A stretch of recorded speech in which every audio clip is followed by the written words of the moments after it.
I grew up in Liverpool. I was told as a kid to go back to where you came from. As a kid of mixed race origins, I've got a white mum. My mum's Welsh. My dad's black. He was from Guyana in South America. He passed away when I was really young. So I was cut off from that cultural heritage on my father's side. So I grew up kind of on a white council estate as a mixed race kid with a white mum and a single parent family, being told to go back to where you came from, and not really knowing where that was. So that really set me off on like a journey. I spent years in local authority care as a kid. So that poem I just give you called Power is about being powerless and being really persona non grata in the system. You're just treated as a commodity, like you don't belong anywhere. And I really had this sense of, being othered, not feeling like I belonged in this country, not feeling like I belonged on this planet, in this world. And really, having this yearning, if you like, to try and find something, anything positive about my existence that I could grasp onto. And in 2003, there was a documentary about 100 years of black footballers. So this is talking about from Arthur Wharton, who played for Preston at the turn of the 20th century, people like Walter Tull, who played for Tottenham, right up until you kind of John Barnes and Justin Fashanu and those guys who played through the 80s and the 90s for what are now Premier League clubs. Right at the end of that, they had made the discovery, while they were looking at 100 years of black footballers, that there was someone who was more than 100 years. And this guy was a guy called Andrew Watson. And my father was Reginald Wilcox Watson. My grandfather was George Edward Watson. I was Mark Watson. I changed my name when I became a Muslim.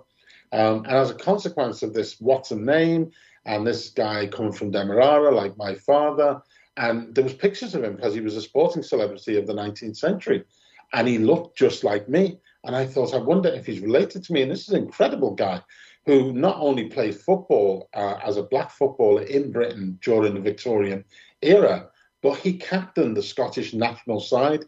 He thrashed England 6-1 at the Oval while he was the captain. He played for Queen's Park, who were the biggest club in the world at the time. He played for the London Swifts. He came to Liverpool. He played for Bootle FC, which was the forerunner to Liverpool FC. And this guy was just this amazing character.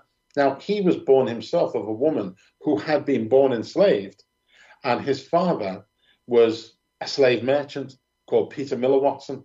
So I started tracing the ancestry of these guys to see if I could find a connection to myself. And this book, Searching for My Slave Roots, is really that journey.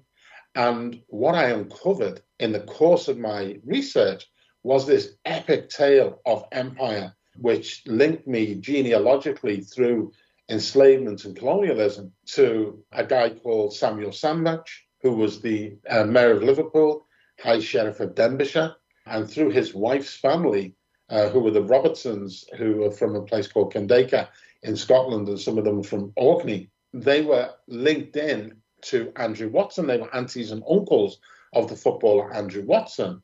And through his lineage, I was connected to them through slavery. So this was just this whole series of characters that were just like major figures within the whole enslavement and colonialization kind of period in British history. And to find out that, I was somehow linked to them when I really set off on a journey to find out if I was linked to the footballer Andrew Watson was an unexpected consequence. But through Andrew Watson's white grandmother, a woman called Christian Robertson, there was a link to her cousin, who was Anne Mackenzie Robertson, the mother of Prime Minister William Ewart Gladstone, whose father, John Gladstone, had plantations in Demerara, along with Samuel Sambach and others. But he was by and far the biggest plantation owner in Demerara. And in 1833, when Britain enacted the Emancipation Act to, bring about the beginning of the end of slavery within the British colonies, these guys, Samuel Sambach and his firm was known as Sambach Tinney and Company, along with John Gladstone, the father of Prime Minister William Ewart Gladstone, were the biggest recipients of slavery compensation. And Philip Frederick Tinney, who was also one of the business partners and also part of this family, had in fact started out on his journey to Demerara from Clifton.